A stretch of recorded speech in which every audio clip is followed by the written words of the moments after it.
2026-да оқырманыңды көбейткің келсе, көбірек табысқа шыққың келсе, мына бір әрекетті жасауың керек.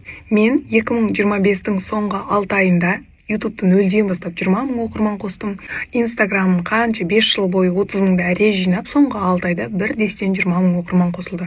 Бұның құпиясы неде десеңіздер, мен жай ғана бір нәрсені ғана блогыма жалпы қостым. Ол кросспостинг.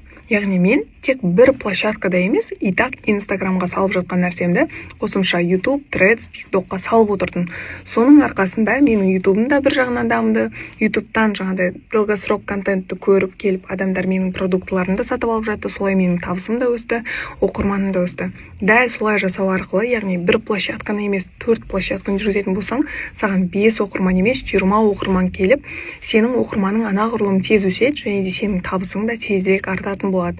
Бірақ та қандай контент салатынды білмеймін, оның бәрін не деп жүргізе берем, идеям жоқ дейтін болсаң, мен сіздерге арнап арнайы бір документ жазып қойдым. Ол мақаланы алу үшін маған осы жерге комментарийға идея деп жазып жіберіңіздер.